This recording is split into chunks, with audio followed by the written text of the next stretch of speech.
Hello everyone, welcome back to the Cine Bijou podcast.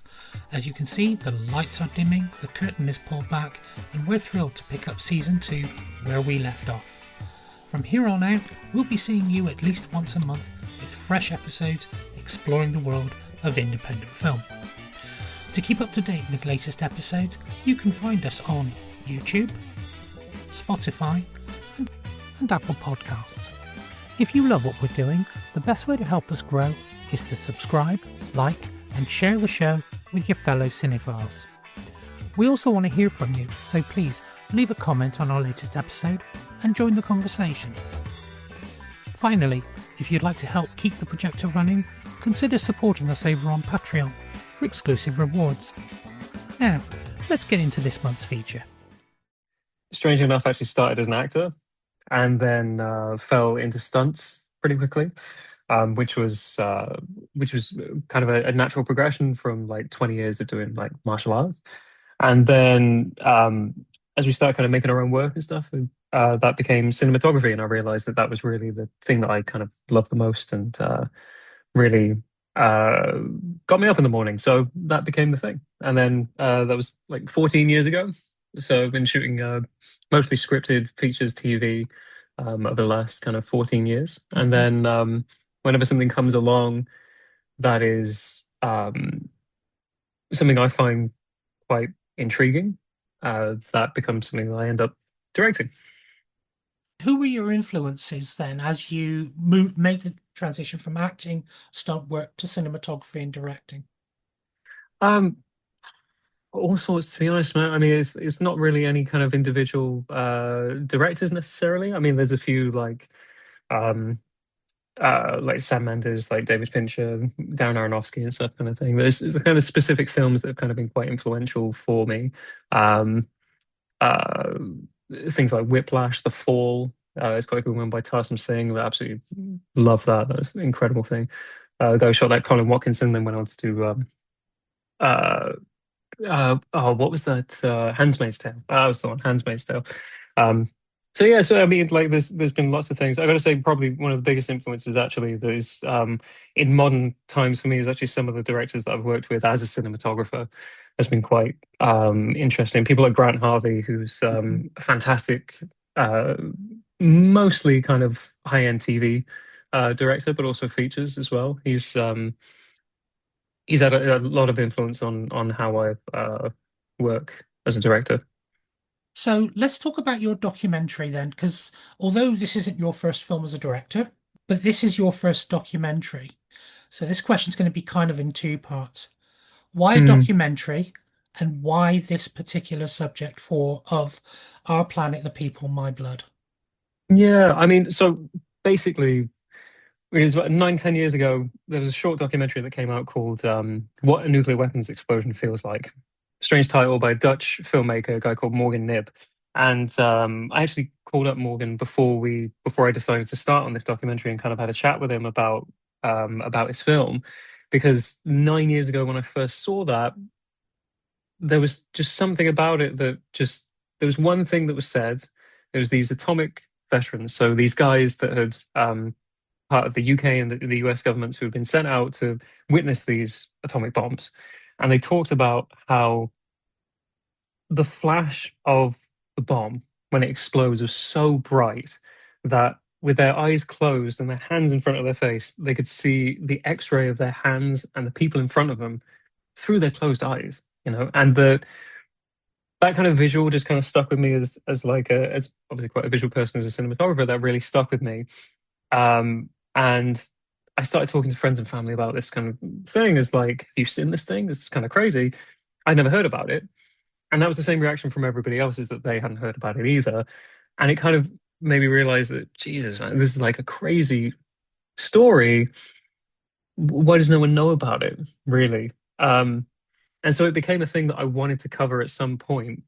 And I thought it would make a great documentary. So fast forward now, like 6 years after that kind of thing, I call up Morgan and I ask him, a little bit about the thing, because I feel like I'm kind of ready to approach this. I'd shot a couple of documentaries as a cinematographer, and it's kind of like I feel like now I've worked with other directors who have shot, documentaries with them as the cinematographer, I feel like I could approach this now with like a reasonable level of understanding and like experience.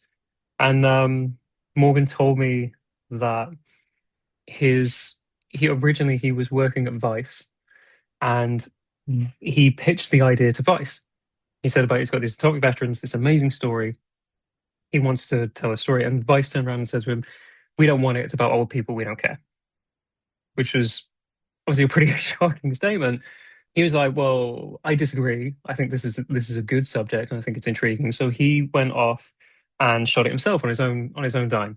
And then he brought the finished product back to Vice, and he said, "Look, this is obviously a pretty good thing. Do you want it?" And they're like, "Actually, yeah, this is pretty good. We'll take it." They took it. It became Vice's most viewed video ever, and it still remains to this day. It's their most viewed video ever.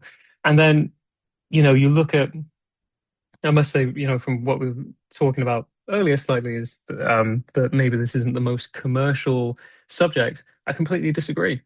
I think actually it is. You look at things like that as an example. That's a prime example of the fact that there is an audience for this thing. You look at Oppenheimer, $1 billion at the box office, multiple Oscars. There's an audience for it. So you look at Turning Point.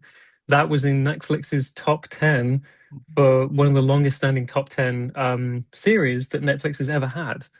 And again, that was like a 10-part series about nuclear weapons. You Yes. know, people are interested in this subject, and I think there is definitely an audience for it. And that became the thing of really the idea of like wanting to move forward with this. We, would have a subject that I think people don't know enough about and they don't understand, and certainly the perspective that we're taking on it on the communities affected by the issue on a global scale, that's not been done before. So that was our kind of like, I like USP, you know. I think for a Gen Xer like myself who grew up at the height of the Cold War and with world leaders with their fingers poised on the button, Mm, it's not just the injustice that you uh, portray in the documentary you talk, or Alan Owen talks about in the documentary, but it is does bring back um, nightmares, if you like, that we used to have as kids about nuclear explosions and fictional films like Threads haunting mm, us to this day. And there's definitely some relevance with your documentary's subject, isn't there? Given what's been going on in the world for the last 4 or 5 years, how is that, mm. do you think, A, informing your work, and B, opening it up to a mainstream audience, or an audience of people who want to know more about this subject? Yeah, I think unfortunately the thing is when we started this 3 years ago, there was like things were bad, they weren't great, but they Hmm. weren't terrible. And I think now things are terrible. I think, frankly, we're at a point where you're kind of at the same height as the Cold War, and it's in a really bad situation. I mean, our documentary specifically looks at nuclear weapons testing, which is really, besides Hiroshima and Nagasaki, is the main way that nuclear weapons have been used to this point. They've been used for testing as a way of basically showboating how much power you have as a country, really. Um, there's only so much you need to know about how much damage it's going to do. I think you learn that after a few, not after like over 2,000 that there has been. So there's the unfortunate kind of like relevance of it today is the fact that Trump obviously talked about recommencing nuclear weapons testing recently, again as a show of force. And it's not even, there is zero benefit to that. There is so much detriment to doing that. And I think when you watch this documentary, you see just how insanely bad nuclear weapons testing was for literally millions of people and how it's touched every single person on the planet. That to start that up again is completely bonkers. And the idea that it just is, yeah, it's current times are a little bit scary, Yeah. you know? Oh, absolutely. So let's talk about Mm, the principal subject of the film. It centers around Alan Owen, whose father, Ronald Owen, yeah. was serving on Christmas Island. He was in the Navy and he was on Christmas Island where they did the testing. And he's actually driving. much of the story. When you approached Alan to not only be in the documentary but to drive it, what was Mhm. his reaction initially, and how did you get him on board? Yeah. So I mean, meeting with Alan, this documentary evolved really from that initial idea of these atomic veterans and like that story of the experience of the bomb. And then so our first initial thing was actually meeting with some UK atomic veterans, and we came across Alan Owen. And in our first little block of shooting, we had these five veterans. We had Alan and we had Susie Boniface. Susie Boniface worked for the Mirror. She's a very prominent journalist in an activist who has done a lot of help for that community. And Alan, obviously, his father was an atomic veteran, and Alan runs this organization called Lab Rats. And so, interviewing Alan, we found that he introduced us to all of the other communities that I didn't know about when we were going into this, because I'd done so much study on the atomic vets that I didn't realize that there's all this other global community. So he introduced us to like the downwinders across the USA and the Hibakusha, who were the people that survived the Hiroshima and Nagasaki bombings. He introduced us to the Marshallese people, where the US destroyed their lands. He introduced us to the people in Australia, where the British did their nuclear weapons testing, Christmas Island, and the list just goes on and on and on. And so we kind of looked at it then as like, actually, there's a different thing here. There's a global perspective that no one else has done before. And the problem with this, all the people in these communities, is that it's completely wrong, but the burden of proof is always put onto them.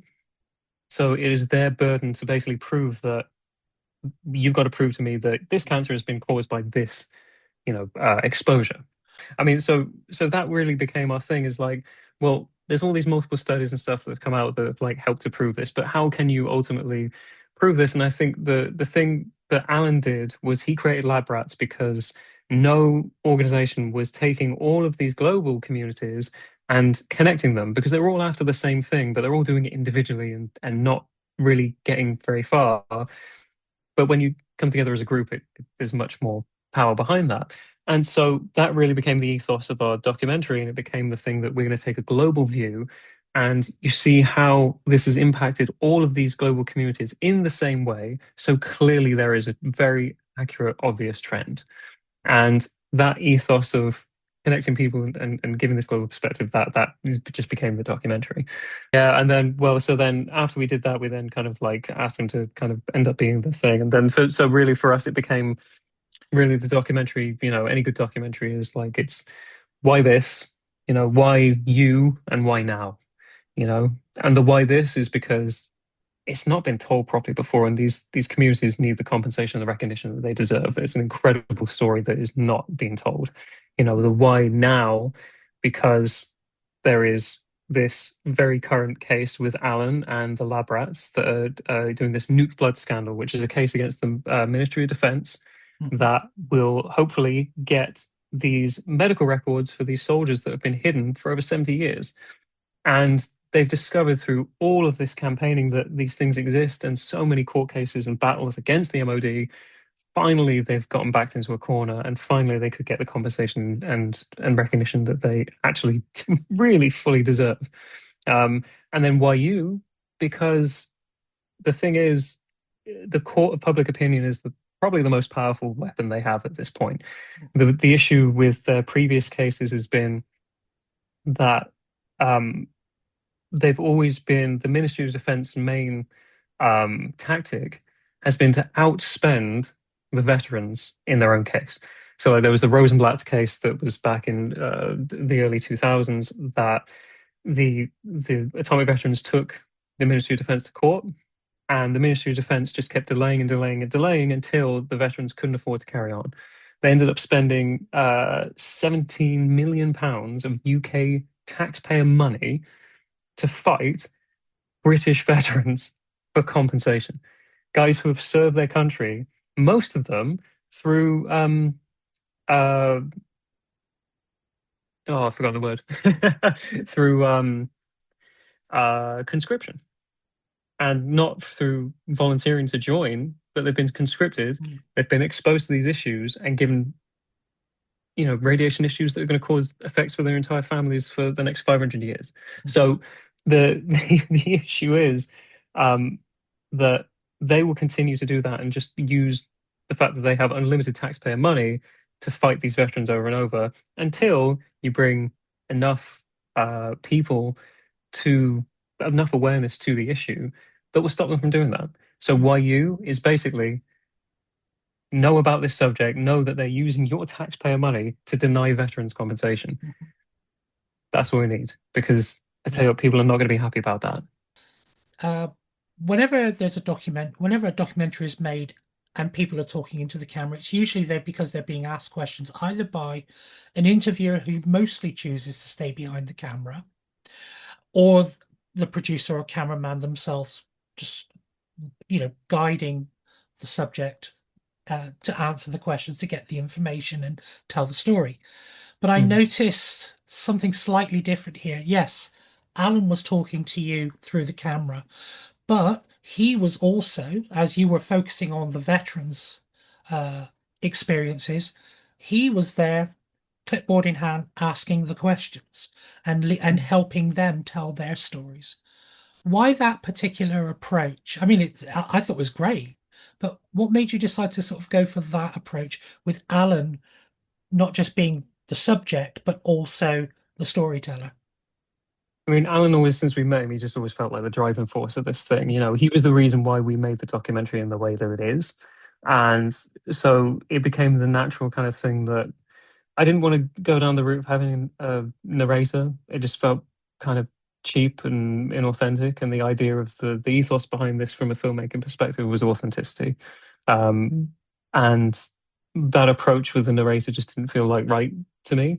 So we wanted to make sure that we could tell Alan's story and give it justice in the same way as all the other first-hand accounts that we did. And the reason why we traveled to all these places and to meet these people firsthand is to get the full authenticity of that realness of seeing that face behind the story, you know.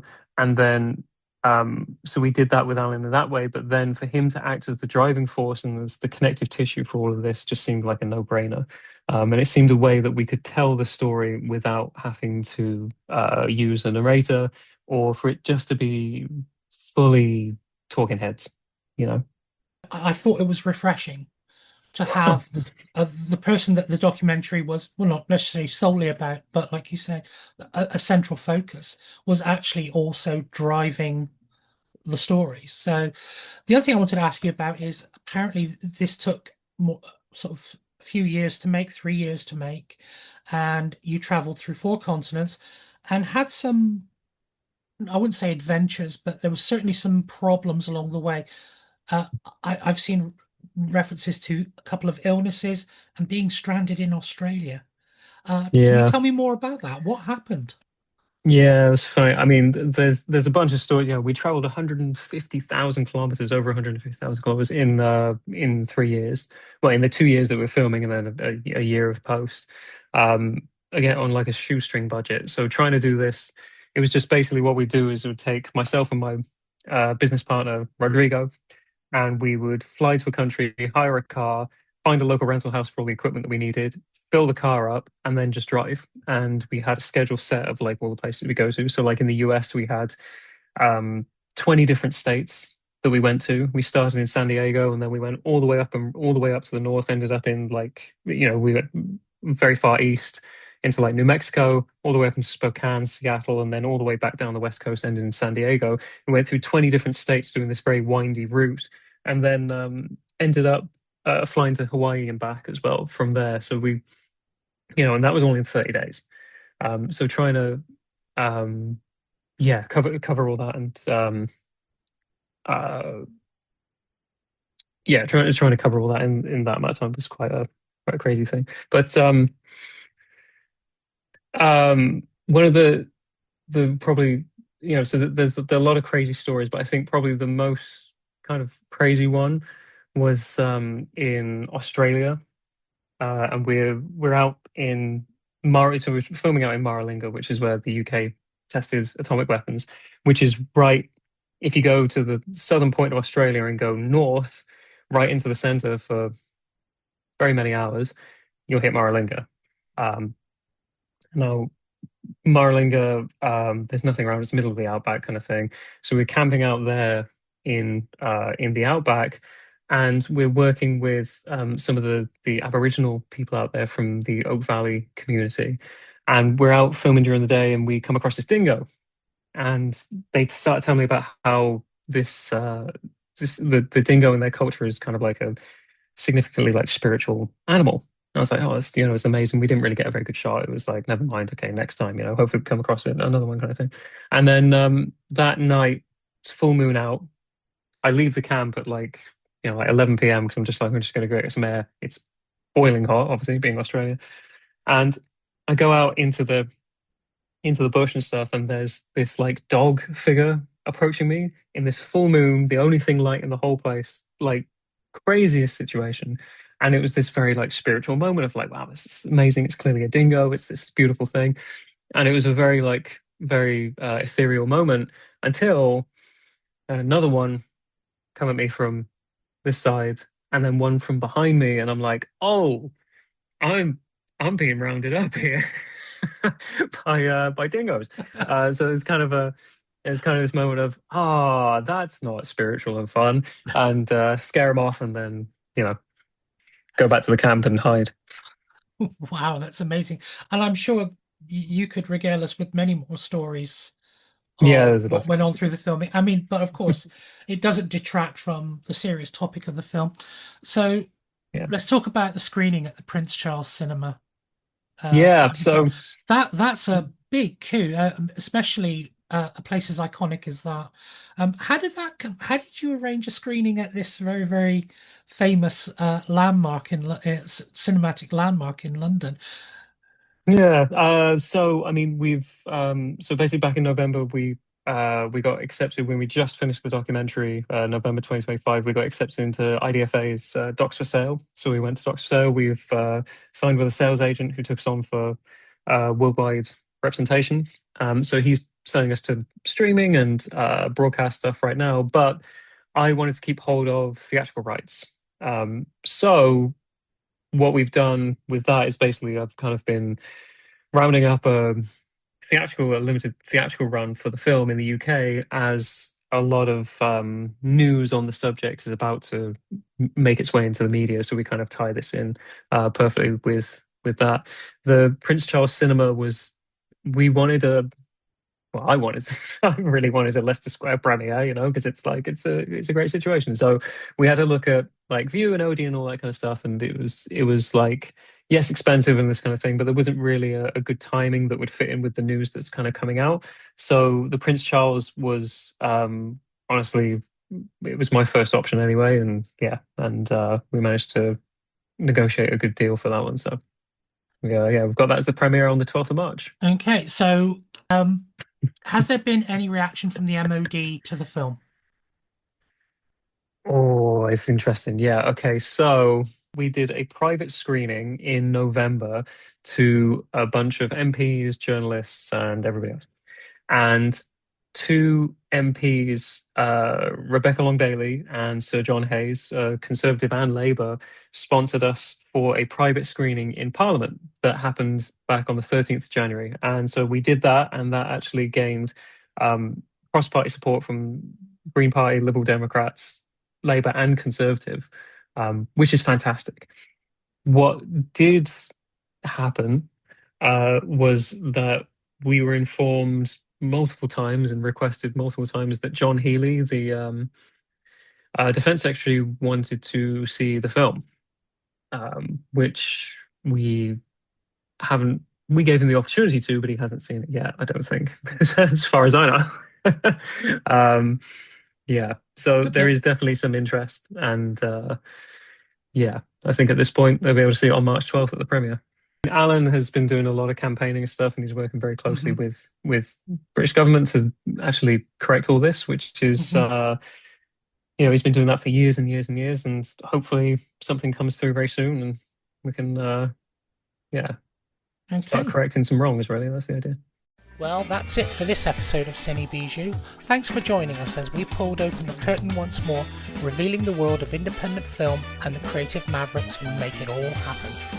You can find this and every other episode on Spotify, Podbean, YouTube, and of course, Apple Podcasts. And if you enjoyed this episode, why not leave a star review or drop us a comment? It's a small gesture, sure, but it means the world to us, and it helps fellow film fans find their way to us too. Make sure you also follow us on all the usual social media haunts: Instagram, Facebook, Threads, and Blue Sky. And for reviews, features and more, why not pay us a visit at our website www.cine-bijou.co.uk. And if you are spreading the word, please don't forget to use the hashtag #SupportIndieFilm, because every share helps keep great stories in the spotlight. Until next time, keep listening, keep discovering, and as ever, let's keep that indie flame burning.